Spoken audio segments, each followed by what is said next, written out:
화요일 3일밤 예배를 시작하도록 하겠습니다. 땅과 거기에 충만한 것과 세계와 그 가운데 사는 자들은 다 여호와의 것이로다. 여호와께서 그 터를 바다 위에 세우시며 강물 위에 건설하셨도다. 여호와의 산에 오를 자가 누구며 그의 거룩한 곳에 살 자가 누구인가. 곧 손이 깨끗하며 마음이 청결하며 뜻을 허탄한 데 두지 아니하며 오직 맹세하지 아니하는 자로다. 그는 여호와께 복을 받고 구원의 하나님께 의를 얻으리니 이는 여호와를 찾는 족속이요 야곱의 하나님의 얼굴을 구하는 자로다. 아멘. 저희들을 창세전에 특정하시고 여기까지 인도해 주신 주님 감사드립니다. 오늘 예배 가운데 임재하여 주시고 예배가 신령과 진정으로 드려지는 예배가 되게 하여 주시옵소서. 이 모든 말씀 거룩하신 예수님의 이름으로 기도드리옵나이다. 아멘. 사도신경 하시겠습니다. 전능하사 천지를 만드신 하나님 아버지를 내가 믿사오며 그 외아들 우리 주 예수 그리스도를 믿사오니 이는 성령으로 잉태하사 동정녀 마리아에게 나시고 본디오 빌라도에게 고난을 받으사 십자가에 못 박혀 죽으시고 장사한 지 사흘 만에 죽은 자 가운데서 다시 살아나시며 하늘에 오르사 전능하신 하나님 우편에 앉아 계시다가 저리로서 산자와 죽은 자를 심판하러 오시리라. 성령을 믿사오며 거룩한 공예와 성도가 서로 교통하는 것과 죄를 사하여 주시는 것과 몸이 다시 사는 것과 영원히 사는 것을 믿사옵나이다. 아멘. 찬송가 383장입니다. 눈을 들어 산을 보니 도는 어디서 오나 천지 지은 주 하나님 나를 도와주시네. 나의 발이 춤추 않도록 주가 깨어 지키며 택한 백성 항상 지켜 길이 보호하시네. 도우시는 하나님이 내게 그늘 되시니 낮에 해와 밤에 달이 너를 삼지 않겠네. 내게 화를 주지 않고 오늘 보호하시며 너의 주님 지금부터 영영 인도하시리.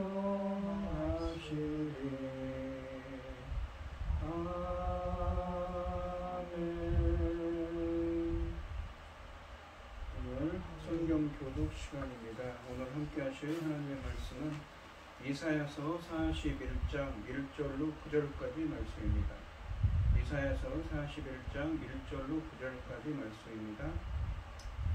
교독을 하겠습니다. 제가 먼저 읽겠습니다. 성들아 내 앞에 잠잠하라. 민족들아 힘을 새롭게 하라. 가까이 나아오라. 그리고 말하라. 우리가 서로 재판자리에 가까이 나아가자. 누가 동방에서 사람을 일깨워서 공의로 그를 돌려 자기 발 앞에 이르게 하였느냐. 열국을 그의 앞에 넘겨두며 그가 왕들을 다스리게 하되 그들이 그의 칼에 티끌같게 그의 활에 불리는 촉에 받게 하며 그가 그들을 쫓아가서 그의 발로 가보지 못한 길을 안전히 지났나니 이 일을 누가 행하였느냐. 누가 이루었느냐. 누가 처음부터 만대를 돌려 내었느냐. 나 여호와라. 처음에도 나요 나중에 있을 자에게도 내가 곧 그니라. 성들이 보고 두려워하며 땅끝이 무서워 떨며 함께 모여와서 각기 이웃을 도우며 그 형제에게 이르기를 너는 힘을 내라 하고 목공은 금장색을 격려하며 망치로 고르게 하는 자는 매질꾼을 격려하며 이르되 땜질이 잘 된다 하니 그가 못을 단단히 박아 우상을 흔들리지 아니하게 하는도다.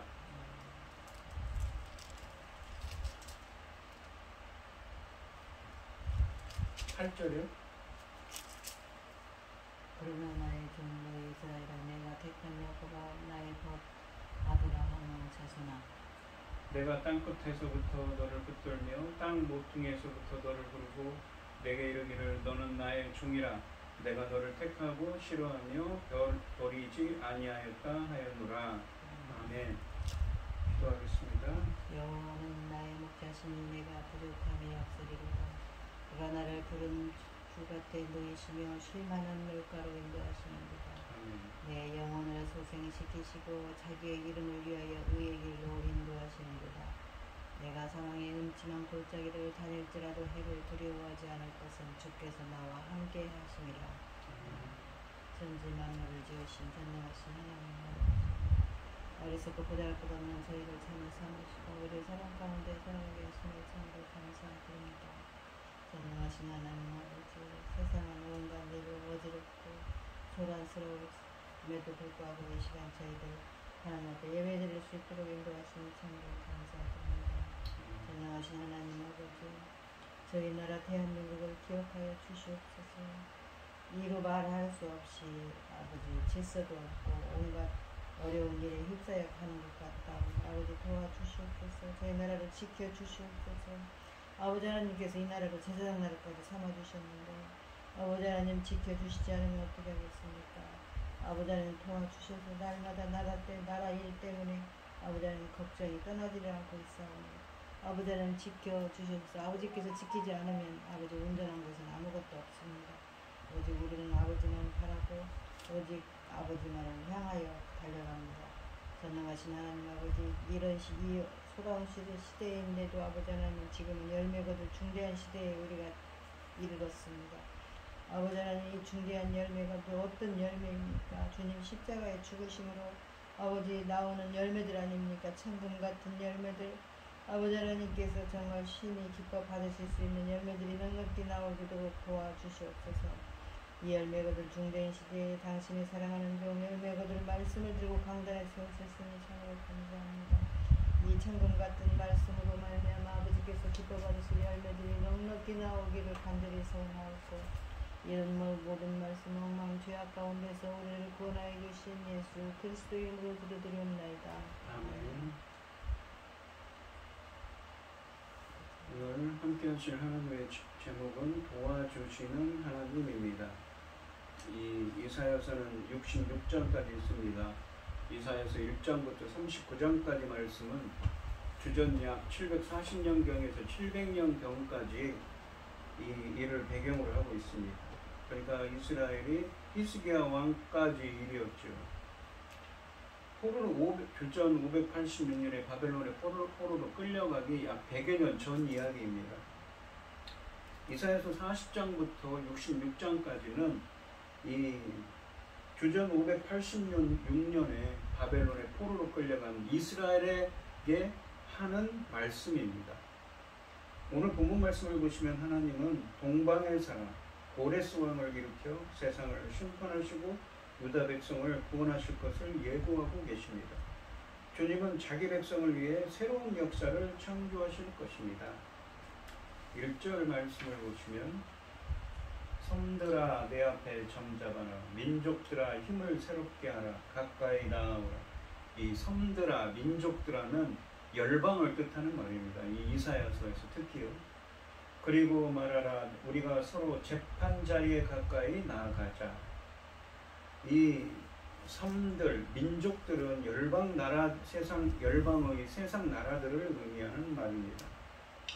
또한 힘을 새롭게 하라로 번역된 히브리어 표현은 이사야서 이 40장 31절에 지난 시간에 했었던 이 40장 31절에 여호와를 앙망하여 새 힘을 얻으라 라고 할 때 그 새 힘을 얻다 라는 말과 같은 문구입니다. 이 40장과 41장의 연결고리를 만들어줍니다. 40장 31절은 하나님의 계획을 추구하여 주님을 바라보고 주님을 찾아서 새 힘을 얻으라고 그랬습니다. 하나님의 의의 길로 걸어가는 자가 새 힘을 얻게 될 것이라고 말씀하셨는데, 이런 진술을 염두에 두고 본다면 주님은 열국에게도 새 힘을 얻어 자신들의 계획을 추구해보라고 조롱하고 계신 것입니다. 그런데 조금 이따 살펴보겠습니다. 6절과 7절 말씀을 보시면 그들은 새 힘을 누구에게서 얻냐면 이 자신들의 무능한 우상들에게 얻고 있습니다. 그들이 세임을 얻을 유일한 힘의 원천은 자신들의 무능한 우상들임을 알 수가 있습니다. 열방을 도울 만한 신들은 존재하지 않으며 그들은 우상에 속고 있습니다. 그래서 열국의 계획은 숲으로 돌아가게 될 것입니다. 하나님께서 이방 나라들을 향해 잠잠하며 우상에게 세임을 얻고 가까이 나와 법정에서 시비를 가려보자고 말씀하십니다. 열방이 법정으로 소환되고 있는 것이죠. 하나님이 재판장으로 앉아 계신 법정에 온 세상 열방에게 출두 명령을 내리고 계신 것입니다. 2절 말씀을 보시면 누가 동방에서 사람을 일깨워서 공의로 그를 불러 자기 발 앞에 이르게 하였느냐. 열국을 그의 앞에 넘겨주며 그가 왕들을 다스리게 하되 그들이 그의 칼에 티끌 같게 그의 활에 불리는 초계 같게 하며, 초계라는 건 왕들하고 있죠. 이 바람에 불려나가는 겨와 같다는 것입니다. 누가 동방에서 사람을 일깨워서 공의로 그를 불러. 이 동방에서 온 사람은 누구입니까? 여기서는 고레스 왕입니다. 페르시아의 누구입니까? 바로 하나님께서 동방의 고레스 왕을 일깨워서 공의로 그를 부르신다고 하십니다. 그리고 이러한 일을 하신다고 하십니다. 누가 동방에서 사람을 일깨워서라고 하시는데, 여기서 사람은 바벨론의 동쪽에서 권세를 잡은 사람을 말하는데, 여기서는 페르시아 고레스 왕을 의미합니다. 또한 공의로 그를 불러 자기 발 앞에 이르게 하였느냐라고 하시는데, 동방에서 온 하나님의 목적을 이룰 사람을 하나님의 공의로, 그러니까 하나님이 기뻐하신 뜻으로 부르셨다는 의미입니다.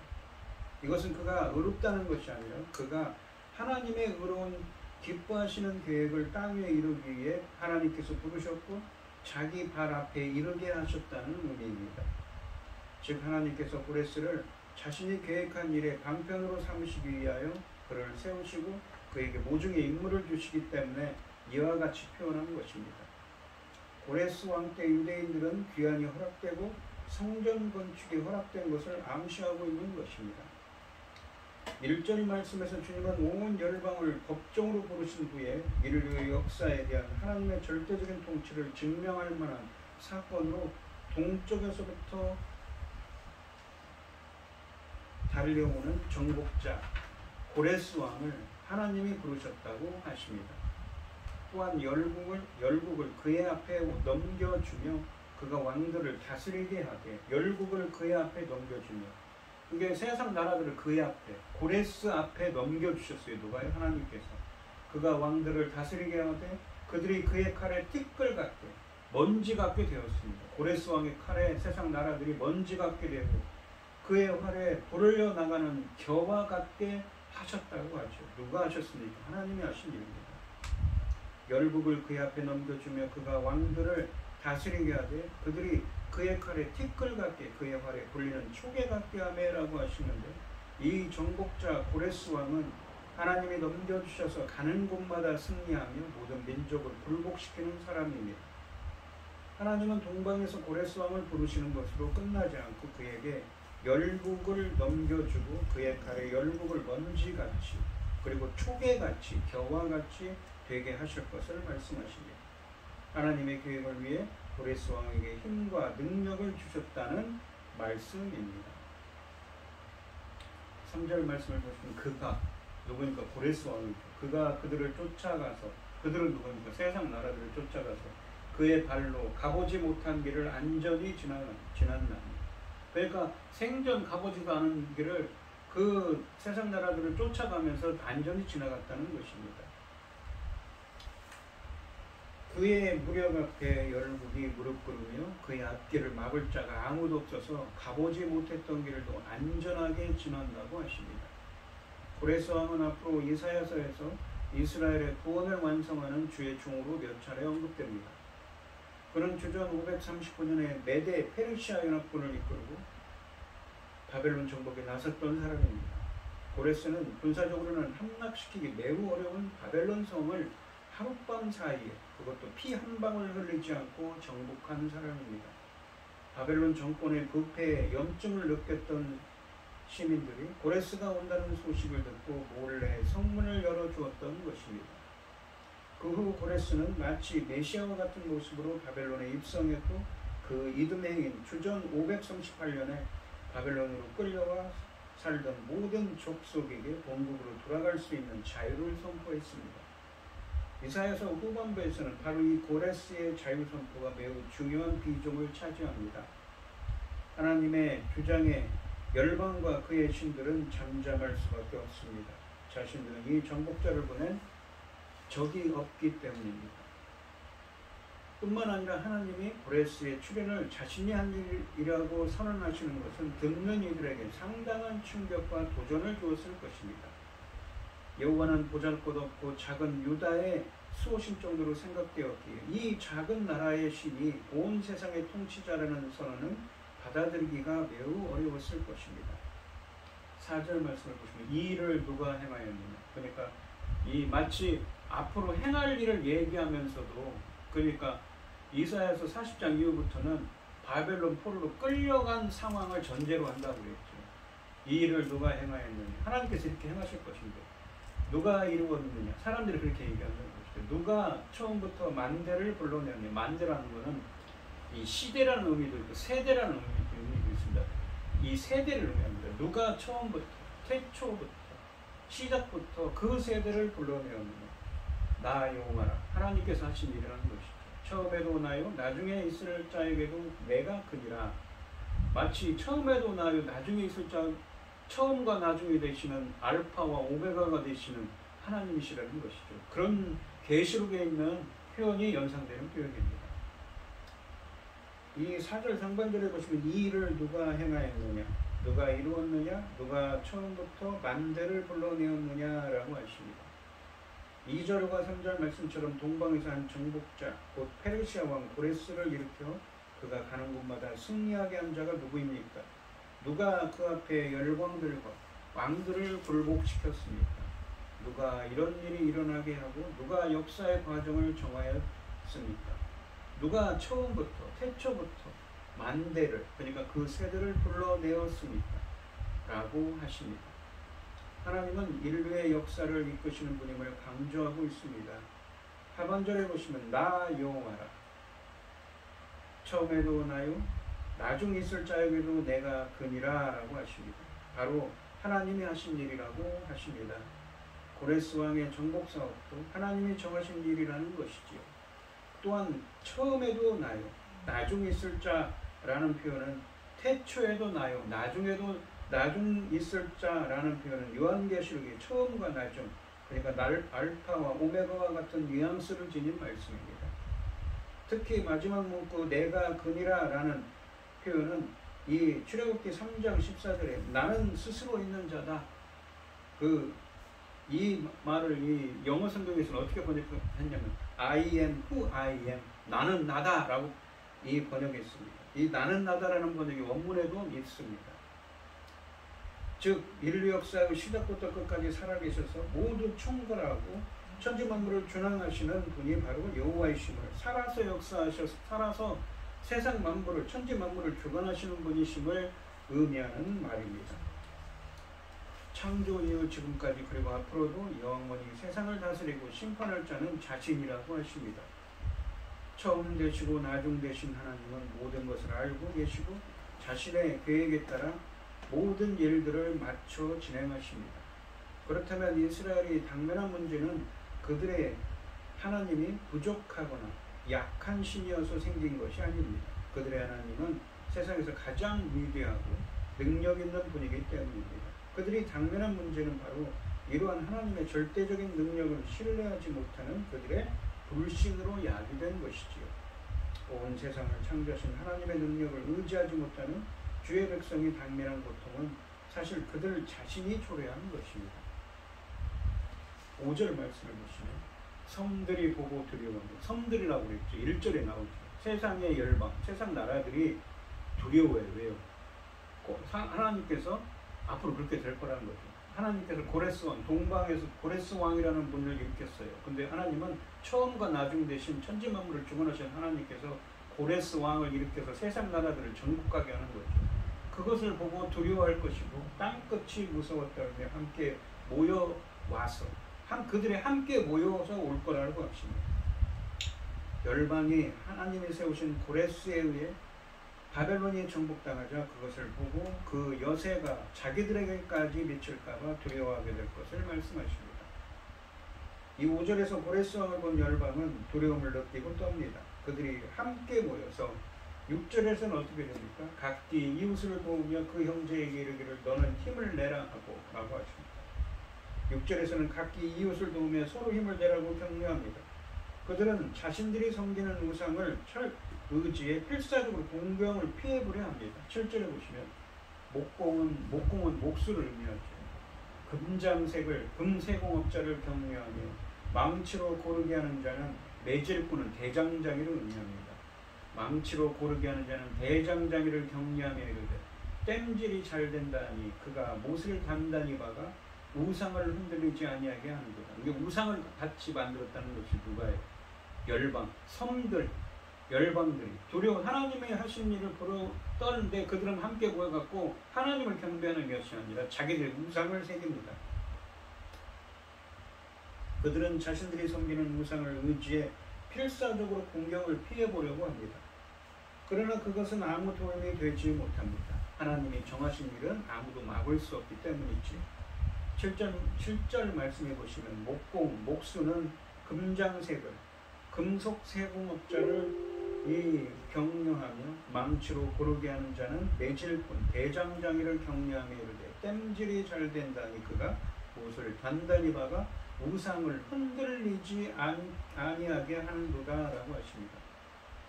6절에서 서로를 향해 담대하라고 권면도 해보지만 다 부질없는 일입니다. 왜냐하면 7절 말씀처럼 그들이 도움을 기대해보는 존재가 바로 그들이 스스로 만든 무능한 우상이기 때문이지요. 우상들은 사람의 도움이 있어야만 서 있을 수 있습니다. 목공은 못을 단단히 박아 우상이 흔들리지 않게 한다고 하십니다. 인간의 도움 없이는 홀로 설 수 없는 우상이 어찌 그가 서 있도록 돕는 사람들을 도울 수 있겠습니까? 라는 것입니다.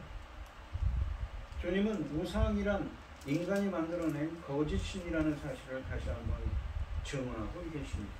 섬들로 대변되는 열국들은 자신들의 정한 계획을 추구합니다. 왜냐하면 하나님이 그 하신 놀라운 일을 보고 떨면서도 그렇죠. 하지만 이 열방은 자신들의 계획을 성취하는 데 무능합니다. 그래서 자신들의 무능함에서 나오는 두려움을 깨기 위해 우상들을 만들고 거기에서 힘을 얻고자 합니다. 우상을 이용하여 자신의 목적과 계획을 이루고자 하는 것입니다. 하지만 우상은 인간이 만든 작품에 불과하기에 결코 인간에게 힘을 주는 대상이 되지 못합니다. 오히려 6절 말씀에 각기 이웃을 도우며 그 형제에게 이르기를 너는 힘을 내라는 말씀처럼 인간이 우상을 만들기에 서로 힘을 줄 것입니다. 우상은 인간이 붙잡아줘야 설 수 있는 물건에 지나지 않으므로 우상을 의지하는 것은 헛된 일이라는 것이죠. 주님은 고레스 왕과 바사, 페르시아 사람들이 하나님의 뜻을 실행할 때 나라 간의 연합은 아무 소용이 없으리라고 비웃듯이 말씀하십니다. 열방은 두려워서 서로 돕고 격려하려고 합니다.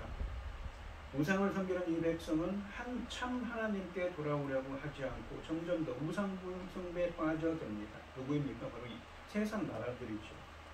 이사야 선지자가 이미 40장 19절로 20절에서 조롱했던 우상들이 고레스의 점령을 물리치지 못할 것입니다. 세상 나라와 민족이 스스로 역사의 주인이라도 되는 듯이 소란을 떨지만 역사를 움직이시는 분은 하나님이십니다. 동방의 페르시아 왕 고레스 왕을 일으켜 종으로 삼으시고 그를 통해 열국을 심판하며 정의를 세우는 일은 하나님 홀로 결정하시고 쓰신 역사입니다.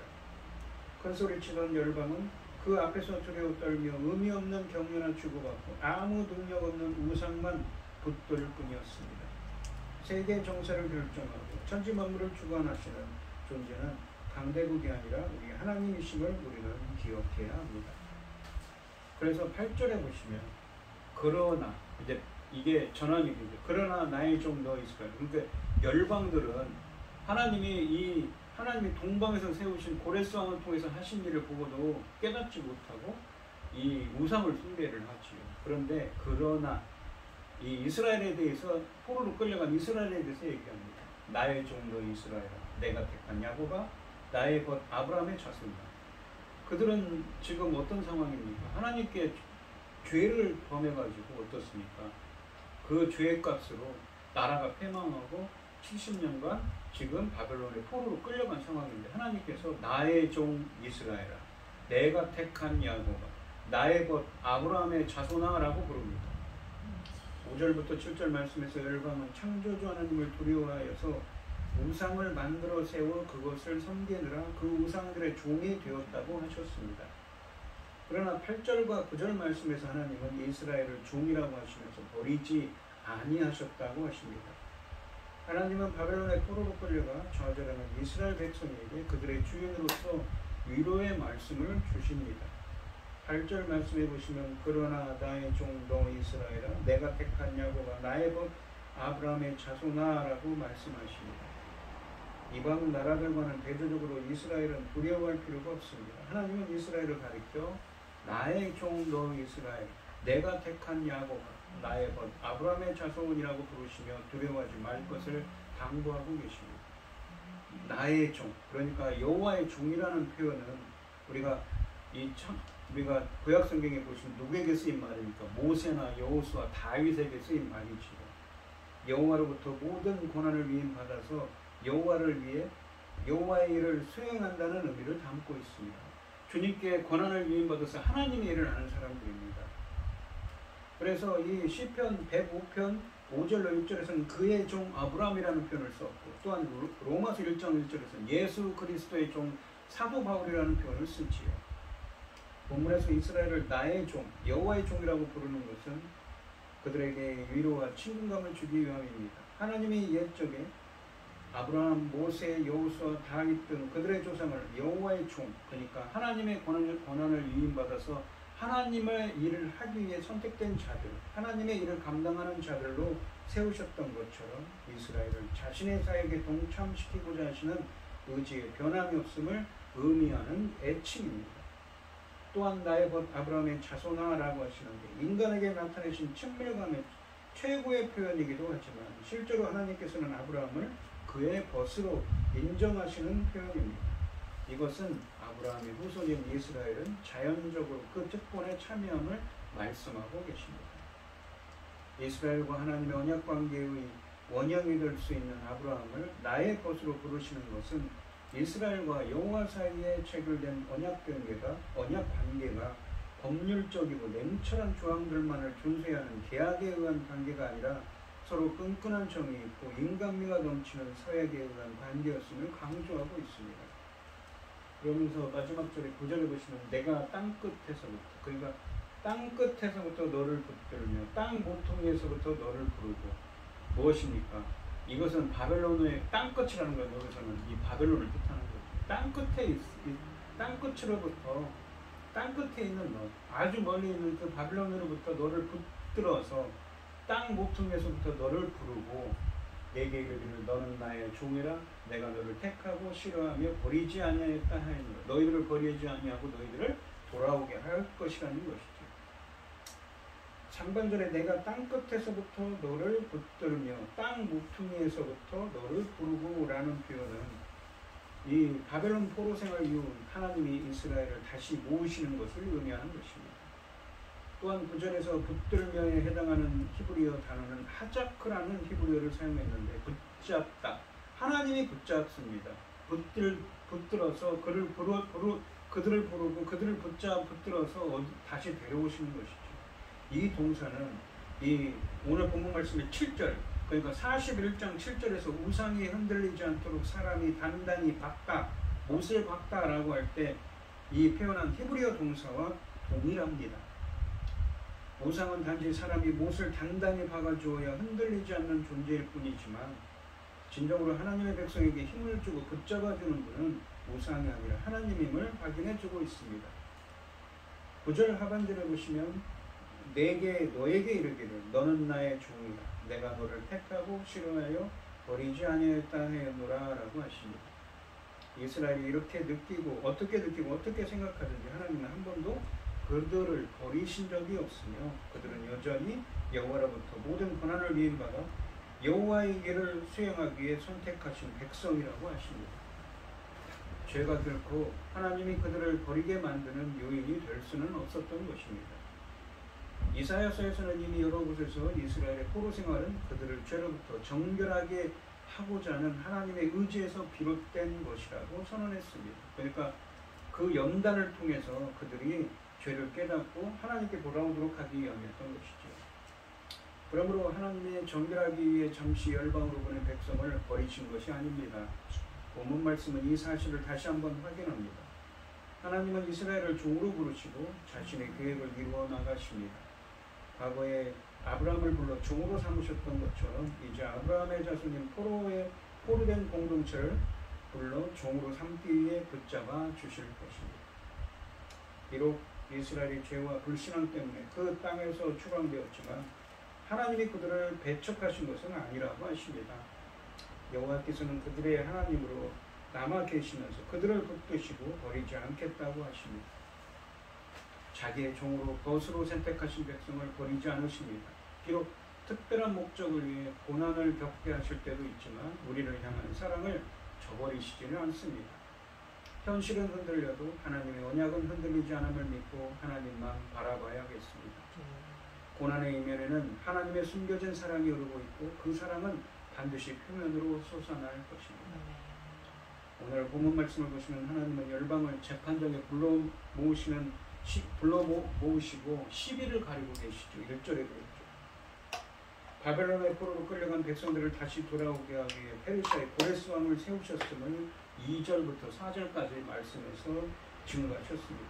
이것을 보고 우상을 섬기는 열방은 두려움에 떨었습니다. 5절, 6절, 7절에서는 그랬죠. 그렇지만 비록 죄로 인하여 바벨론 포로로 끌려가 고난과 역경 가운데 있는 이스라엘 백성들에게 종이라고 부르시고 너희들을 버리지 않았으며 다시 돌아오게 하실 소망을 주십니다. 열방은 세상 나라들은 하나님이 하신 일을 보고도 우상을 섬기지만 바벨론의 포로로 끌려간 이스라엘 백성들에게는 새로운 생명의 소망을 주신 것입니다. 오늘 이 시간 이스라엘 백성들처럼 처음과 나중 되시는 창조주 하나님께서 도움이 되어 주셔서 고난과 역경을 잘 이겨낼 수 있는 은혜가 함께 하시기를 축원드리겠습니다. 기도하겠습니다.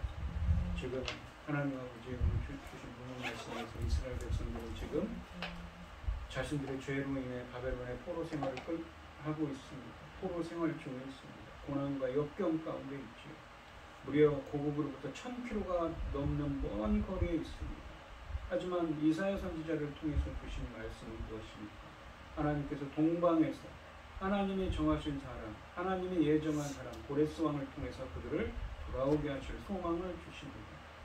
어떠한 고난과 역경 가운데서도 하나님의 도움을 도와주시는 그 하나님의 은혜를 기억하고 고난과 역경을 잘 이겨낼 수 있는 저희들이 되게 하여 주시옵소서.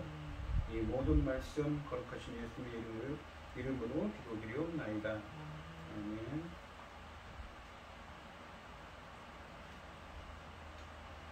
찬송가 430장을 하시고 축도하시고 오늘 예배를 마치겠습니다. 주와 같이 길 가는 것 즐거운 일 아닌가. 우리 주님 걸어가신 발자취를 받겠네. 한 걸음 한 걸음 주 예수와 함께 날마다 우리 걸어가리. 어린아이 같은 우리 미련하고 약하나 주의 손에 이끌려 생명길로 가겠네. 한 걸음 한 걸음 주 예수와 함께 날마다 우리 걸어가리. 꽃이 피